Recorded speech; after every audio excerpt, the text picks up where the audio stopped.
Okay, let's do this. 8M3, lesson 3, linear functions and proportionality. This is a lesson that's, again, building blocks from 8M4 and even some from 7th grade. Oh my, let's see who can remember that. We will get going with this and explain how what we've been doing here in 8M5 and in 8M4 supports linear functions and proportionality. And here we go, over to the sketch pad. Now, what I want you to recall from, building blocks from lessons past and units past is that y equals mx plus b is a linear function. We've been talking about this for many lessons. Y equals mx plus b is a linear relationship where the slope is m and b is our y-intercept or our starting point, depending on how we care to think about it.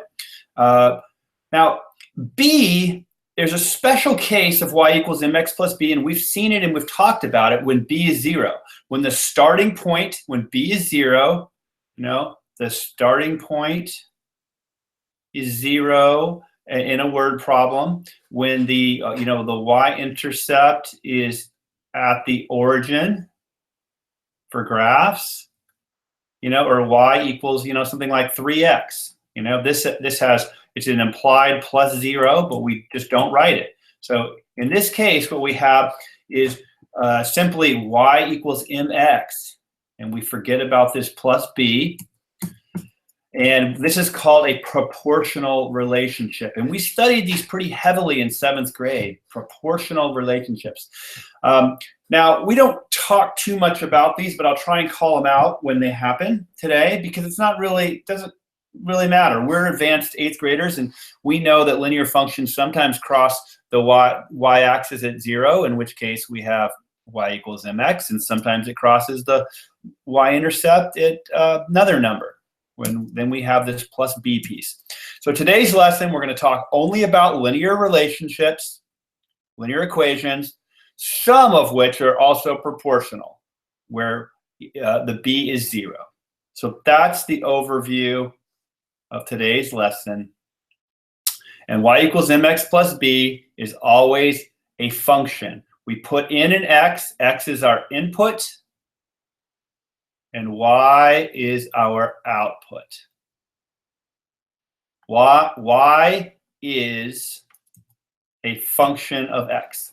Okay, let's move along and let's start doing a little bit of math here. Okay, so most of what we're going to do in lesson 3, today's lesson, is we're going to convert word problems into equations and then answer some questions, or we're going to convert t-charts into equations and then answer some questions. So we're going to start here with converting a word problem into an equation, and then we're going to answer some questions.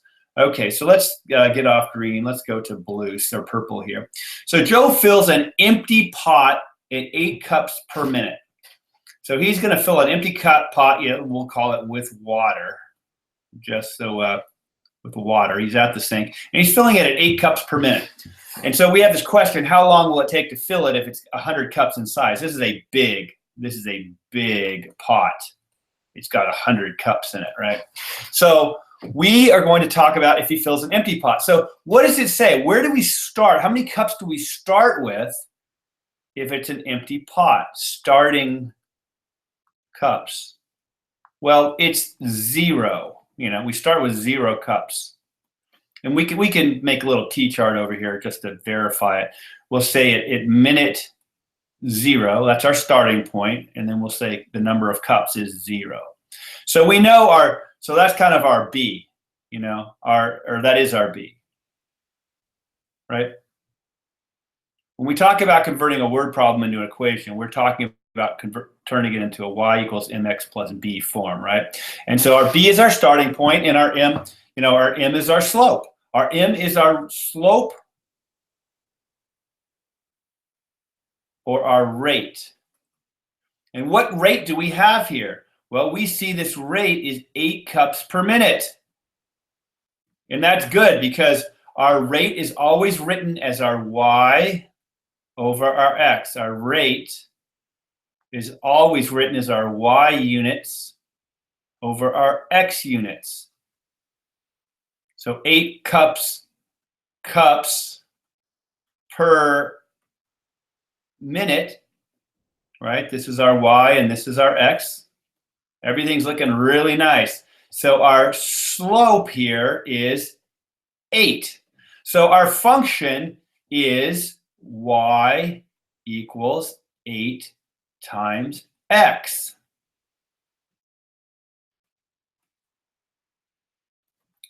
Or b equals, I should have just gone ahead and written b equals 0 here. Okay, so let's just verify that, because after 1 minute, if it's 8 cups per minute, we should have 8, and after 2, we should get 16, and after 3, we can get 24. Right now, all I'm doing is kind of checking our thinking.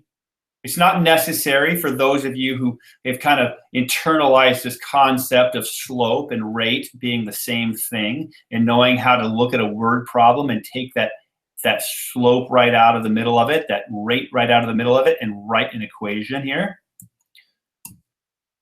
But otherwise, we can just verify here. We can look at our, times 8 times 8 times 8. And then down here, if we had x, times 8 would be 8x. So our y is equal to 8x. Good. So we've figured out part A. If we call this part A and this part B. So now let's get to part B. How long will it take to fill it if it's 100 cups in size? Well, our cups is our y. So we have this equation that says, if we know these are our minutes, and these are our cups. And that's a constant rate, and we can always count on it. So we need to put in 100 cups to the right variable. Well, our y is our cups. So we'll take 100 and put it in for y, and that equals 8x. And x is going to, when we find x now, it'll tell us how many minutes. So we'll divide both of these by 8, and we'll get x equals 100 divided by 8. We'll just write that over here on the side. We still know how to do longhand math. Sorry. 22, 16, 4, 40, 12.5. So our answer is 12.5 minutes to fill the pot. Okay, so again, Happy Cat, what is going on? I had this problem yesterday where I couldn't do Happy Cat sometimes. Somehow or another, this is driving me crazy. There we go, Happy Cat. 12.5 minutes to fill the pot. So again, the idea, take a word problem, convert it into an equation, answer some questions. This next problem, we're going to take a T-chart, and we're going to create an equation and answer some questions, and then we're going to get into homework help directly. Okay, so here we go.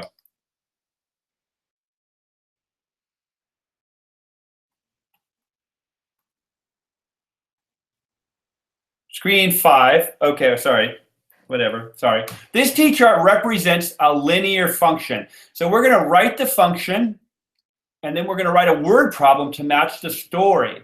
Now, what's key about this story? We have this thing called days and dollars. So on day 0, we have $0. And on day 4, we have 16, and 5, we have 20, and 7, we have 28. So we got to write a story. So the first thing we got to do is we're going to figure out our B and our M. Well, we know that our B, our starting point, because we're given the starting point, right? Our starting point, if we always have our X, if we have an X of 0, then this is our starting point. So our B is always equal to the value when x is 0. And we've learned this before, but I'm just reinforcing and reminding you of what we learned way back in 8 and 4. So our b is 0.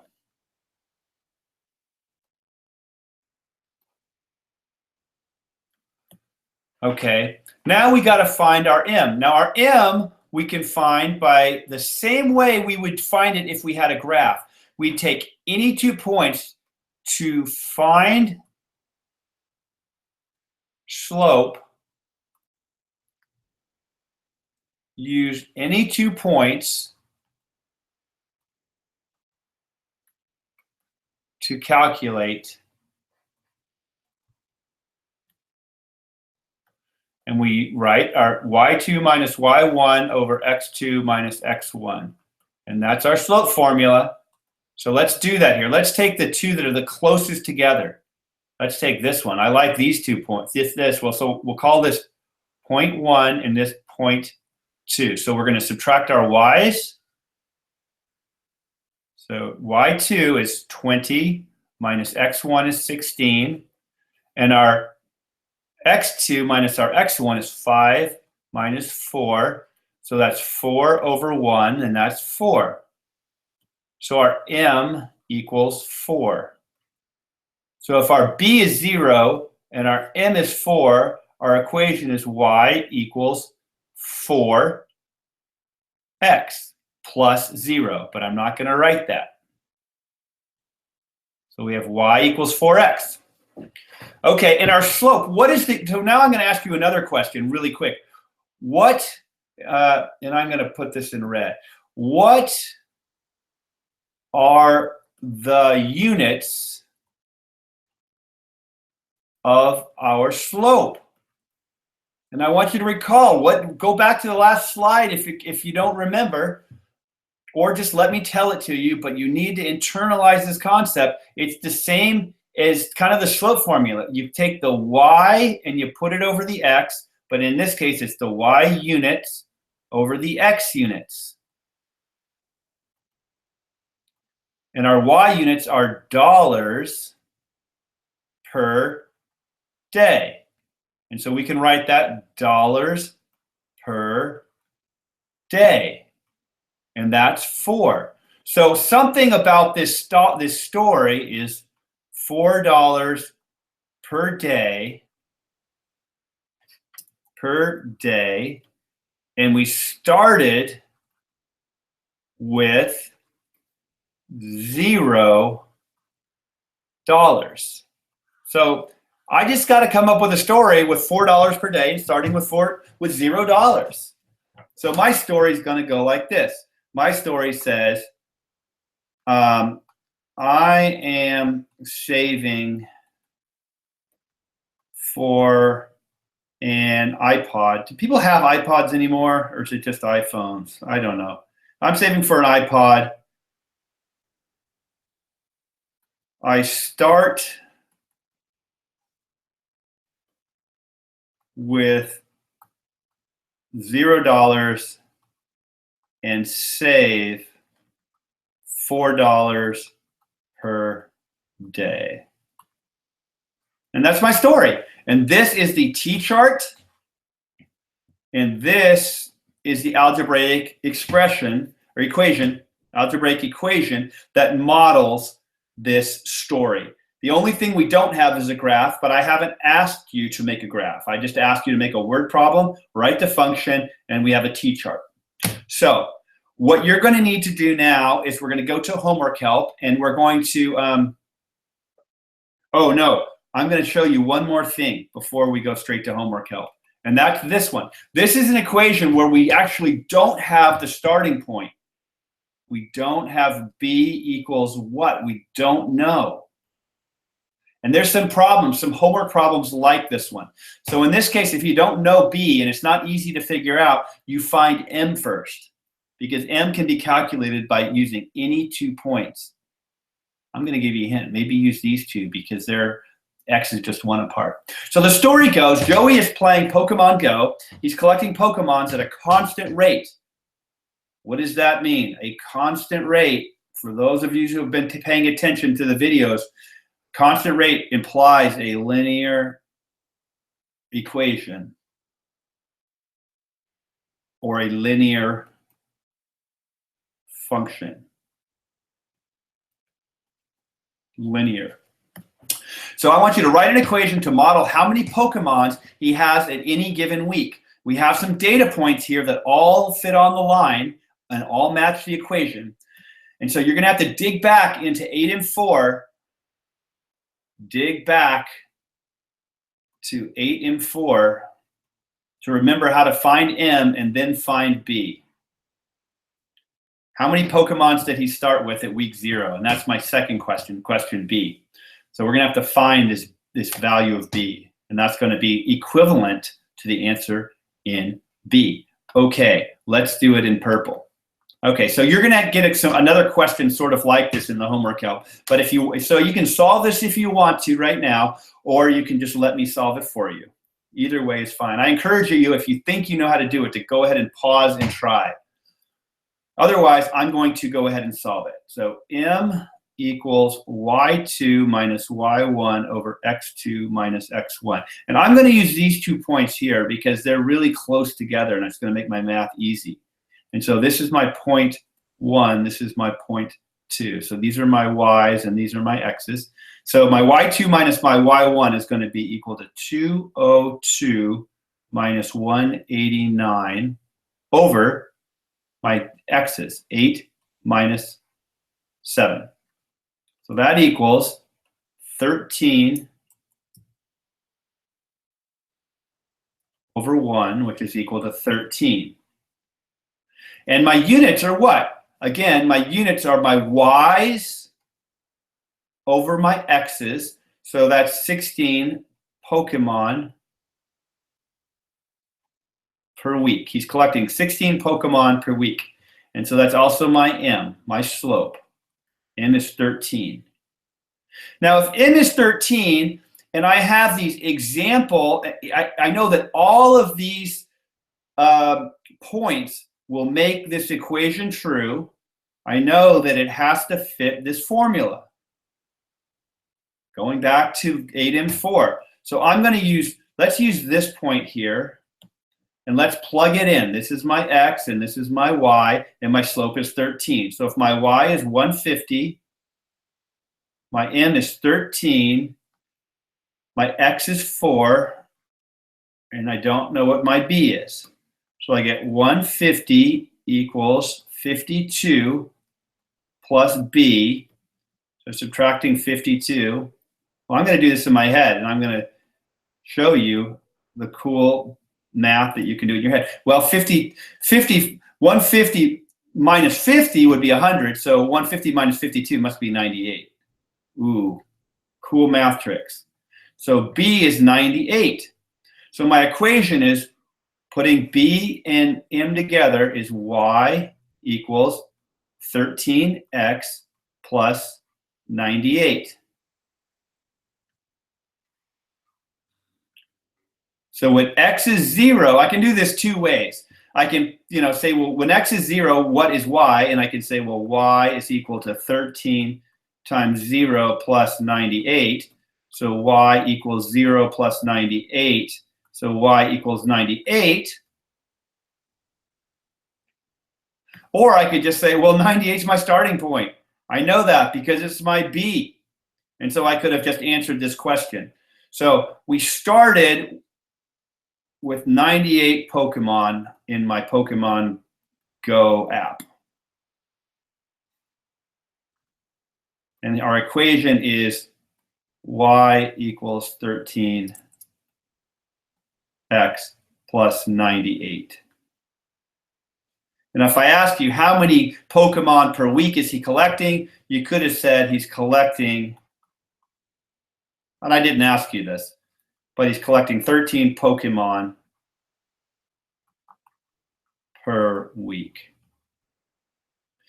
And if you wanted to know how many he had, he's going to have if he collects for a whole year of 52 weeks, you would just take 52 and plug it into the equation, and you get y equals 13 times 52 plus 98. And that's how many he'd have at the end of a year. And someone can go and calculate that if you'd like to. And you can put it right there. All right, now let's move on to homework help. Homework help. This was kind of homework help. You're going to get problems like this on your homework. Let's do our homework help, though. So Joey and Chloe are wrapping gifts. Joey and Chloe are wrapping gifts at a constant rate. A constant rate. What does that tell us? It tells you it's a linear function. They kept track of how many were wrapped at the end of each minute. And this is what their chart looked like. It looked like this.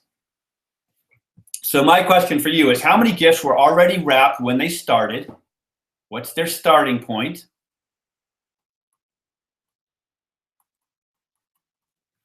And how long will it take them to wrap 50 to have 50 wrapped gifts? So what will X be, or how many minutes will it take when this number is 50? Okay, so I'm going to encourage you to pause and try, and I'll come back and I'll solve. Okay, I assume you're back. So this first one's easy. You know, they started at minute 0. They started with 6. So that's our B. Our B equals 6 gifts. B equals 6.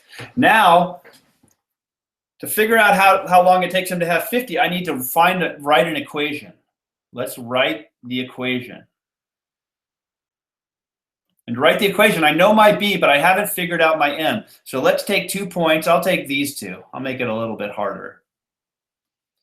And so we'll take, we're going to find our M, and that's y2 minus y1 over x2 minus x1, and that's 21 minus 15 over 5 minus 3. That's 6 over 2 equals 3. What are my units? My units are presents per minute, presents wrapped. So between the two of them, they're wrapping 3 presents every minute, pretty fast. So there's our M, there's our B. So our formula is, or our function is y equals 3x plus 6. Now I need to know how many presents they'll have, or sorry, when they have 50 presents, how long will that take? Well, I know my y is my presents wrapped, so I got to put my 50 in here. So 50 equals 3x plus 6, subtract 6, 44 equals 3x, divide by 3, so 44 divided by 3 is 1, 3, 1, 4, 4, 12, 2, 20, 6, 18, 26. So 14, 0.7 minutes. I rounded. So it'll take 14.7 minutes to have 50 gifts wrapped. For those of you who are sharp, you could have said, well, 14 2/3, Mr. Lipscomb, and that would be 14 minutes and 40 seconds. I won't go through that math. But if some of you are sharp enough, you might have just figured that out straight up. Okay, and now we're going to do one final homework help. And there's a question like this on the homework. So what I want you to do is, if this is a linear function, and notice this time I didn't write things up and down. Usually I put my x's and y's and my points like this. But sometimes you can write it sideways, and they do a lot of that in the book where they write these tables or T-charts sideways. So what you need to do is you need to find your B and your M, and then write your equation, and then fill in the blanks. So I'm going to let you pause, plus try. And again, to find your M and your B, just ignore these two columns, or these two columns, and use the 2 points points that you know to solve M and B. And then come back and then fill in these ones that they're asking for. Okay. All right, I assume you've paused and now you've tried it. So let's go ahead. Well, we know our b. Our b is given to us right here, which is nice. Our starting point where x is 0, our y is 10. So we know that b equals 10. Now all we do is have to find m, and we can find m using any 2 points. So let's use, I don't know, let's use these 2 points. And so this will be our point 2, and this will be our point 1. And we'll say y2 minus y1 over x2 minus x1. And that's 130 minus 82 over 20 minus 12. Okay, so this is 130 minus 80 would be 50. So 130 minus 82 is 48. 20 minus 12 is 8. So that's 6. So our n is 6. Great. Well, look at that. We have our equation very quickly. Y equals 6x plus 10. So given that, we can fill this chart in very easily. 6 times 7, 6 times 7 plus 10 equals 52. And then 6 times 15 plus 10 equals 100. And so there's our filled in chart. And that's worthy of a, I'm getting this problem again. My happy cats aren't drawing. Well, there's my happy cat. And now to get back to the happy cat, I got to do this, I think.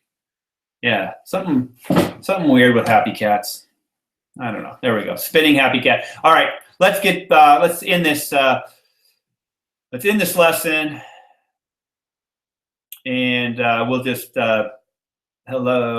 ending the lesson. Let's get back and all right. You're welcome. Next lesson, 8 and 4, 8 and 5, lesson 4. Be back at you soon. Take care. Happy cat, happy math.